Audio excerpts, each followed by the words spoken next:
അങ്ങനെ cockroach Janata party അതിൻ്റെ ഒന്നാം ഘട്ടം വിജയിച്ചിരിക്കുന്നു. എന്നാൽ ഇനിയാണ് അവർ സൂക്ഷിക്കേണ്ടത്. അവർ ജന്തർ മന്തറിൽ ആയിരക്കണക്കിന് പതിനായിരക്കണക്കിന് പേരുടെ കൂട്ടായ്മയായി ഒത്തുകൂടിയപ്പോൾ ലോകത്തിൻ്റെ മുഴുവൻ ശ്രദ്ധയും ഫോക്കസും അങ്ങോട്ട് തിരിഞ്ഞപ്പോൾ അപ്പോൾ പോലും അവരെ ഉപദ്രവിക്കാൻ ശ്രമിച്ച ശക്തികൾ ഇപ്പോഴും സജീവമാണ്, ശക്തമാണ് എന്ന് ഓർക്കണം, അത് മറക്കരുത്. ഇത്രയും ലോക ശ്രദ്ധയുടെ ഫോക്കസ് അങ്ങോട്ട് ഇരിക്കുമ്പോഴും ലോകത്തെ മുഴുവൻ ക്യാമറ കണ്ണുകളും അവരെ ഒപ്പിയെടുത്തുകൊണ്ടിരിക്കുമ്പോഴും അതിക്രമം കാണിക്കാൻ മടി കാണിക്കാത്ത ആ കൂട്ടർ ഇനി ഇവർ ഈ വിജയത്തോടനുബന്ധിച്ച് നാനാഭാഗത്തേക്കായി, ഇന്ത്യയുടെ നാനാഭാഗങ്ങളിലേക്കായി, ഗ്രാമങ്ങളിലേക്കും നഗരങ്ങളിലേക്കുമായി പിരിഞ്ഞു പോകും. അവിടെ അവർ കോക്രോച്ചുകളല്ല, ഇൻഡിവിജ്വലുകളാണ്, വെറും ഇൻഡിവിജ്വലുകൾ, നിസ്സഹായരായ ഇൻഡിവിജ്വലുകൾ. അതായത് ഏതൊരു ഇൻഡിവിജ്വലുകളാണോ നിസ്സഹായതയിൽ ആത്മഹത്യക്ക് പ്രേരിതരായത് കെടുകാര്യസ്ഥത കൊണ്ട് നീറ്റ് പരീക്ഷാ ചോർച്ചയിലൂടെ, അതേ അവസ്ഥയിലേക്ക് അവർ പിന്തിരിയുകയാണ്. ഇനി അവിടെ വെച്ചവർ സൂക്ഷിക്കേണ്ട കാര്യം, ഈ ഘട്ടത്തിൽ ജന്തർ മന്തറിൽ അവരോട് പ്രതികാരം ചെയ്യാൻ പറ്റാതെ ഭാഗികമായി പരാജയപ്പെട്ട ഒരു ശക്തി അത് വെറുതെ ഇരിക്കുമെന്ന് കരുതരുത്. അവർ എല്ലാ ഒരുക്കങ്ങളോടെയും ഇതിൽ പങ്കാളിത്തം വഹിച്ചവരെ വേട്ടയാടിക്കൊണ്ടിരിക്കും. അതിനെക്കുറിച്ച് സൂക്ഷ്മത പാലിക്കണം. പ്രത്യേകിച്ച് അതിൻ്റെ നേതാക്കൾ പ്രത്യേകിച്ചും സൂക്ഷ്മത പാലിക്കണം. ഒന്നുമില്ലെങ്കിൽ UAPA പറ്റിയില്ലെങ്കിൽ പോസ്കോ കേസെങ്കിലും അവർക്ക് മേൽ ചുമത്തിയെന്ന് വരാം. സൂക്ഷിക്കേണ്ടതുണ്ട്. അതിന് പുറമെ സാധാരണക്കാരായ അതിൻ്റെ പാർട്ടിസിപ്പൻസ് അവർക്ക് ഏത് വിധേനയും അവരുടെ പേരോ ഡ്രസ്സോ വസ്ത്രമോ വിശ്വാസമോ നോക്കി വേട്ടയാടപ്പെട്ടേക്കാം. ഇത് പ്രത്യേകം ആലോചിക്കേണ്ട കാര്യമാണ്. ഏതായാലും കോക്രോച്ച് ജനതാ പാർട്ടി ഈ ഒരൊറ്റ അജണ്ട മാത്രം വെച്ചല്ല മുന്നോട്ട് വന്നതും സ്ഥാപിക്കപ്പെട്ടതും പ്രക്ഷോഭത്തിലേക്ക് ഇറങ്ങിയതും എന്നുള്ളത് നമുക്ക് ആശ്വാസകരമാണ്. കാരണം രാജ്യത്തിന്റെ അതീവ ഗുരുതരമായ പ്രശ്നങ്ങളിൽ ഒന്ന് ഭരണകൂടത്തിന്റെ ഇൻസ്റ്റിറ്റ്യൂഷനുകൾ കെടുകാര്യസ്ഥത കാണിക്കുന്നത് തന്നെയാണ്. അതിലൊന്നാണ് ഇപ്പോൾ നമ്മുടെ നീറ്റ് പരീക്ഷ ചോദ്യപേപ്പർ ലീക്കിന്റെ രൂപത്തിൽ പ്രത്യക്ഷപ്പെട്ടതും അതിനോടനുബന്ധിച്ചുണ്ടായ മറ്റു പ്രശ്നങ്ങളും. അതിൻ്റെ പേരിൽ ഒരു യുവശക്തിക്ക് സംഘടിക്കാനും ഒന്നുചേരാനും പ്രക്ഷോഭം നടത്താനും ഒരു അവസരം ഒരുങ്ങിയതും, അതിന് ഏതായാലും നമ്മുടെ പരമോന്നത കോടതിയിലെ പരമോന്നത ജഡ്ജിയോട് യുവാക്കൾ നന്ദി പറയേണ്ടതായിട്ടുണ്ട്, നെഗറ്റീവ് രീതിയിലാണെങ്കിലും. ഏതായാലും ഇപ്പോൾ അദ്ദേഹം പറയുന്നു യുവാക്കളോട് ബഹുമാനമാണത്രേ അദ്ദേഹത്തിന്. ഏതായാലും അത് നല്ല കാര്യം തന്നെ, ബഹുമാനിക്കേണ്ടവരാണ് യുവാക്കൾ. എന്തുകൊണ്ടെന്നാൽ നാളത്തെ ഇന്ത്യ അവരുടെ കൈകളിലേക്കാണ് പോകുന്നത്, നമ്മൾ ഇഷ്ടപ്പെട്ടാലും ഇല്ലെങ്കിലും. ഈ കിഴവന്മാരുടെ അധികാരത്തിന് വേണ്ടി അള്ളിപ്പിടിച്ചു നിൽക്കുന്ന കടൽ കിഴവന്മാരുടെ കയ്യിൽ നിന്ന് ഇത് നിർബന്ധമായും ഈ രാജ്യം യുവാക്കളുടെ കൈകളിലേക്ക് ഏൽപ്പിക്കപ്പെടും. ഇന്ന് ജന്തർ മന്തറിൽ ഒത്തുകൂടിയ ചിലരൊക്കെ തന്നെ ആയിരിക്കും ഈ രാജ്യത്തെ മുന്നോട്ട് നയിക്കാനുണ്ടാവുക.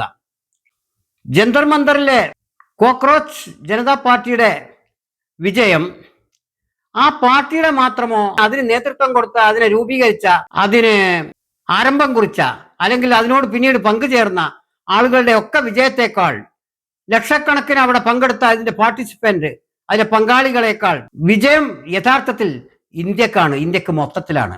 ഇന്ത്യയുടെ ജനാധിപത്യത്തിനാണ്, മഹത്തായ ജനാധിപത്യമാണ് ഇപ്പോൾ വിജയിച്ചിട്ടുള്ളത്. കോക്രോച്ച് പാർട്ടിക്കാർ മാത്രമല്ല, യുവജനങ്ങൾ മാത്രമല്ല, ടോട്ടൽ ഇന്ത്യ തന്നെ വിജയിച്ചിരിക്കുകയാണ്. ജനാധിപത്യ വ്യവസ്ഥിതി തന്നെ, പരീക്ഷണത്തിലായിരുന്ന വ്യവസ്ഥിതി വിജയിച്ചിരിക്കുകയാണ് എന്ന് പറയാം. അതുകൊണ്ട് എല്ലാവരും പിരിഞ്ഞു പോകും, ഒറ്റപ്പെടും. ആ ഘട്ടത്തിൽ സൂക്ഷിക്കേണ്ടതായിട്ടുണ്ട്. ഇപ്പോൾ തന്നെ ജന്തർ മന്തറിൽ അതിൻ്റെ ആരംഭഘട്ടത്തിൽ അവർക്ക് ഭക്ഷണമോ മറ്റ് സൗകര്യങ്ങളോ ചെയ്തു കൊടുത്ത ഒരു വ്യക്തി, അദ്ദേഹത്തിന്റെ മതത്തിന്റെ പേരിൽ അദ്ദേഹത്തിന്റെ സഹോദരനും പിതാവും അറസ്റ്റ് ചെയ്യപ്പെട്ടിരിക്കുന്നു എന്ന് കേൾക്കുന്നു. ഇത് ഇനി തുടർക്കഥയാകാതിരിക്കട്ടെ. ഏതായാലും ആകാനുള്ള സാധ്യതകൾ തള്ളിക്കളയാനാവില്ല.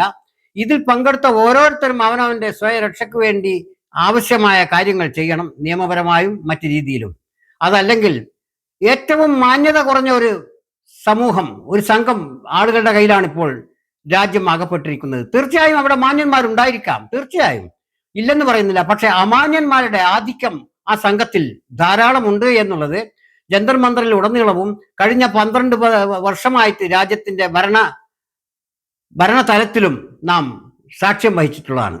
കാരണം ഭരണം കൈയാളുന്ന സംഘത്തിൽ എത്ര നല്ലവരുണ്ടെങ്കിൽ തന്നെ അവരുടെ എണ്ണം വളരെ കുറവാണ് എന്ന് തന്നെ കരുതേണ്ടി വരും. കാരണം നല്ലവരല്ലാത്തവരുടെയും കള്ളന്മാരുടെയും ക്രൂരകൃത്യം ചെയ്യാൻ മടിയില്ലാത്തവരുടെയും ഫാസിസ്റ്റ് ചിന്താഗതിയുള്ളവരുടെയും ആധിക്യം ആ സംഘത്തിൽ വളരെയേറെയുണ്ട്. അവരെയാണ് സൂക്ഷിക്കേണ്ടത്. അതുകൊണ്ട് ജൻസികൾക്ക് എല്ലാ അഭിവാദ്യങ്ങളും നേരുന്നു. ഭാവിയിൽ സുശക്തമായ ഇതിനേക്കാൾ മികച്ച രാജ്യത്തിന്റെ ആത്മാവിനെ തൊടുന്ന ഇത്തരം പോരാട്ടങ്ങളിൽ മുഴുകാൻ അവർക്ക് ശക്തിയും ഉത്സാഹവും ഉണ്ടാകട്ടെ.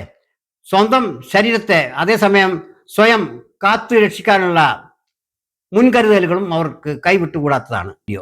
ഈ കോക്രോച്ച് ജനതാ പാർട്ടി ആരംഭിച്ചത് മുതൽക്ക് ഇതിനെക്കുറിച്ച് വളരെ താല്പര്യപൂർവ്വം കണ്ട ഒരു വ്യക്തി എന്ന നിലക്കും ഇതിനെക്കുറിച്ച് വന്ന കോൺസ്പിറസി തിയറികൾ അനവധിയാണ്.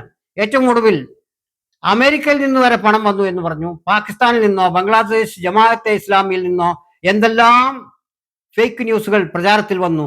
ഇതിനൊക്കെ പുറമെയാണ് തുടക്കത്തിൽ തന്നെ മൊസാദും CIA-യുമാണ് ഇതിന് ഫണ്ട് ചെയ്യുന്നത്, അവരാണ് ഇതിന്റെ പിന്നിൽ എന്നും പറഞ്ഞു കേട്ടു.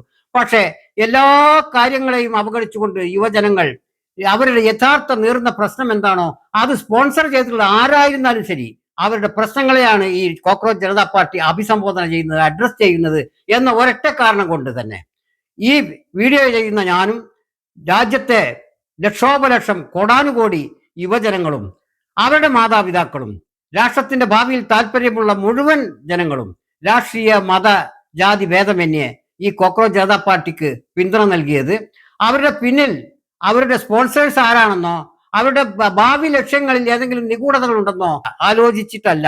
ജന്തർ മന്ദറിൽ അവർ ഉച്ചത്തിൽ വിളിക്കുന്ന മുദ്രാവാക്യം എന്താണെന്ന് നോക്കിയിട്ടാണ്. അത് യാഥാർത്ഥ്യമായിരുന്നു, അത് വസ്തുനിഷ്ഠമായിരുന്നു, അത് യഥാർത്ഥത്തിൽ ഇന്ത്യ നേരിടുന്ന ഏറ്റവും വലിയൊരു വെല്ലുവിളി ഒന്നായിരുന്നു. ഭാവി തലമുറക്ക് അഭിമുഖീകരിക്കേണ്ട തീർച്ചയായും വലിയൊരു വെല്ലുവിളിയായിരുന്നു അത്. അതിനെയാണ് അവർ അഡ്രസ് ചെയ്തത്. അതിനുവേണ്ടിയാണ് അവർക്ക് പിന്തുണ നൽകിയതും. ഏതായാലും അവരുടെ പിന്നിലുള്ള അവരെക്കുറിച്ചുള്ള ഗൂഢാലോചന തിയറികൾ ഇനിയും വരാനിരിക്കുന്നു. നമ്മുടെ നാട്ടിലെ ചില വളരെ നികൃഷ്ടമായ ആളുകൾ, ജന്തർ മന്ദറിൽ തടിച്ചുകൂടിയ ജനക്കൂട്ടം, ചെറുപ്പക്കാർ കള്ളിനും ഭക്ഷണത്തിനും വേണ്ടിയാണെന്ന് വരെ ആരോപിച്ചു. അതുവരെ അത്ര നീചവും നികൃഷ്ടവും തരം താഴ്ന്നതുമായ ആരോപണങ്ങൾ ഈ CJPയെ കുറിച്ച് ഉണ്ടായത് വെറുതെ ഒന്നല്ല. ആ കൊതിക്കെറിവ്, ആ കെറിവ് അവർക്ക് ഉണ്ടാവും ഇപ്പോഴും. അവർ അതിനുവേണ്ടി തക്കം കിട്ടിയാൽ പ്രതികാരം ചെയ്തെന്ന് വരും. അതിനെക്കുറിച്ച് സൂക്ഷ്മത പാലിച്ചു കൊള്ളുക. ഇത്രയും പറഞ്ഞുകൊണ്ട് നിർത്തുന്നു. എല്ലാവിധ വിജയങ്ങളും തുടർന്നും ഇവർക്കുണ്ടാകട്ടെ എന്ന് ആശംസിക്കുന്നു.